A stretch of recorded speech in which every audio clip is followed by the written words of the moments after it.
20-year-old Krista Dittmeyer was a single mother living in Portland. Mommy, gone! She last spoke with her mother, a conversation that didn't seem unusual. There was nothing out of the ordinary. Just hours later, her car was found in this parking lot, engine running, lights flashing. Doesn't feel real. Her sleeping daughter inside. It feels like a movie almost. It's with great sorrow that I tell you that we located the body today of Krista Dittmeyer. She was located in what is known around this area as Duck Pond. We are taking your calls. I want to go straight to the scene for those of you just joining us. The body of single mom, 20-year-old Krista Dittmeyer, has just been found in a retention pond there at an upscale ski resort, New Hampshire, only a quarter mile away from where her black Nissan Sentra was found abandoned. Lights on, flashers flashing, engine running, door wide open, and her 14-month-old baby girl, Aaliyah, strapped in a car seat, asleep in the back. A quarter mile away is a retention pond used by the ski resort to make snow when they don't have enough snow. She was found dead there in the hours before we go to air tonight. Straight out to Rupa Mikulaneni standing by there at the scene. Rupa, what do you know?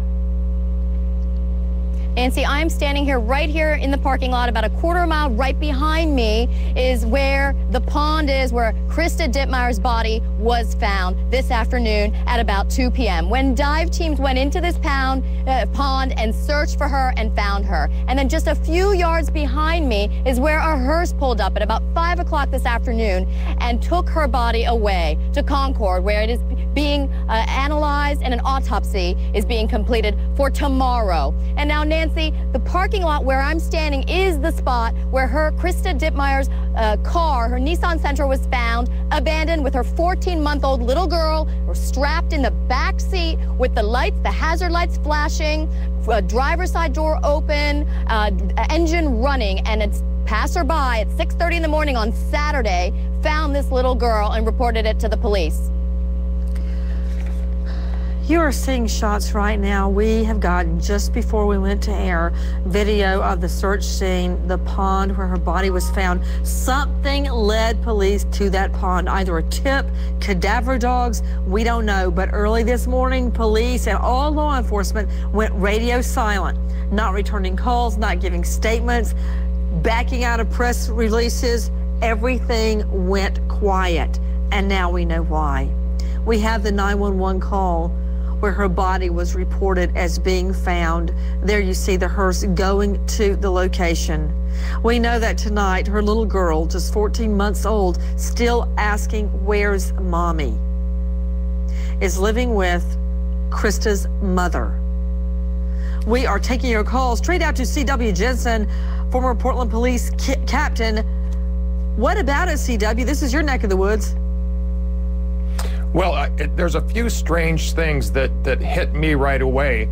One is, obviously, as an investigator, I want to know, why is this young lady at this location, which seems somewhat remote probably, and why does she have her child with her? I mean, that would suggest to me that she went there not expecting any kind of a problem. You're not going to take your child if you think that there's some kind of criminal activity going on, like some people have suggested tonight. You're just going, obviously, there for some reason. You've got your daughter, you're not worried. Then she's got her flashers going. It almost seems like she stopped, she put her flashers on because she expected to talk to somebody, and then something went horribly wrong. I don't think that there was a lot of time between when she was taken and when she was killed. I mean, you've got a car with lights on, flashers going, and all that kind of stuff. I mean, that's not real surreptitious. So it seems very strange to me. Who knows if they have video cameras around there, but obviously the police had information, whether it was info from witnesses, her friends, phone calls, cell records, all those kind of things, but they got on it fast and were able to find her. Back to Rupa standing by there in North Conway, New Hampshire, where Krista's body was found in that retention pond. Rupa, describe the terrain for me from between where her Nissan was found and where her body was found in that retention pond. Could she have been dragged out of the car to that pond? Is it accessible from the road? Can you see the pond from the road, or do you have to be a local to know where that pond is? Nancy, I think you've got to be a local to know where that pond is, because it is not, you can't view it from the road. You can't view it from this parking lot. This parking lot is a sandy, rocky, dirt parking lot in between a fitness center and a lodge, a Cranmore White Mountain Lodge, Resort Lodge, which is right behind me. And then you've got directly behind me about a quarter of a mile, and it's a wooded area, it's rocky, but it's not hilly. And yes, Nancy, somebody could have dragged her through this terrain, but they would have to know the area to know where that pond is. Back to Ken Altshuler, joining us, morning host with WGAN. Ken, again, thank you for being with us. He's joining us there from Portland. Could you tell me if snow is still on the ground in that area? And would it have been possible to drag her through the woods from where the car was to that pond? I'm trying to figure out, was she taken from that car? Or did she even drive that car there? Or was she killed somewhere else? The car brought there and her dumped in the water. Nancy, there is no snow on the ground anymore. The land is barren. The trees are not out in bloom yet, but they could have easily dragged her to that pond. There is no snow on the ground. Tarupa, do we know whether there were any items found between her car and the pond, such as a shoe, a cell phone, anything belonging to her? Nancy, police are not releasing this information, although there have been some reports that friends or individuals related to her may have been searching in the woods after she went missing, and there are some reports of a possible flip-flop or a shoe of hers that could have been found. But again, this is 100% not confirmed, and certainly not confirmed by police. To Karen Stark, psychologist, joining us out of New York. Weigh in, Karen.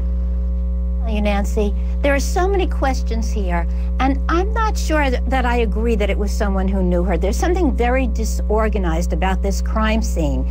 I'm thinking, was somebody in the car when she got into the car? What would have made her stop? It's hard to believe that she would just pull off the road and decide to be in this abandoned place. Something made her stop the car, and there's blood in the car.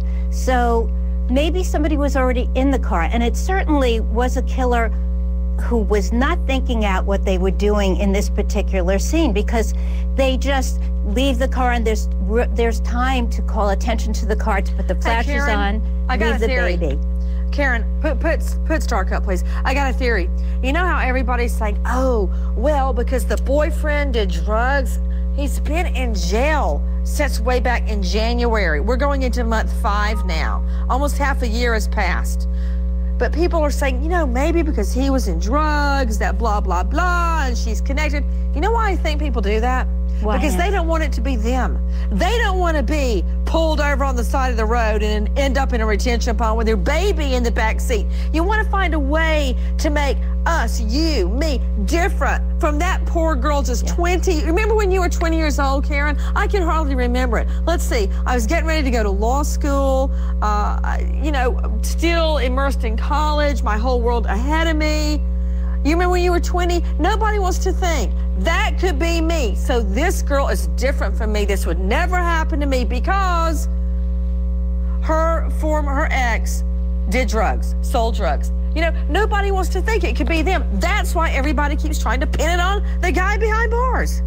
And looking for an answer, Nancy. They don't want to believe that this could happen to somebody, that something so intrusive and awful could all of a sudden happen. And to me, I keep thinking, here's a disorganized person who's a killer. And maybe the next time this killer will be more organized, and we have to watch out. Maybe the police need to be very careful now. Straight to the lines, out to Lakeisha. Hi, Lakeisha, what's your question, dear? Hi, Nancy. How you doing tonight? I'm good, dear. Thank you for calling in. What do you think? My condolences go out to Krista's family.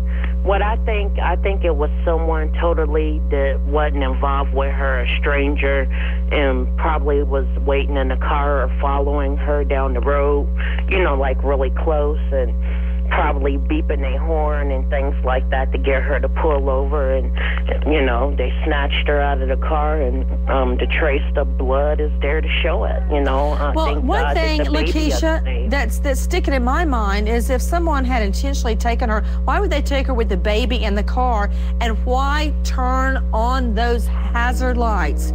For those of you just joining us, the search for 20-year-old Krista Dittmeyer comes to an end in the last hours. Her body found just a stone's throw away from her abandoned black Nissan Sentra with her baby strapped in the back seat. If anyone at all remembers seeing her at any point at all, just please let us know any details. Krista Dittmeyer's car was found here in the parking lot of the Cranmore Mountain Ski Resort. Inside, her 14-month-old baby girl still alive, found in her car seat.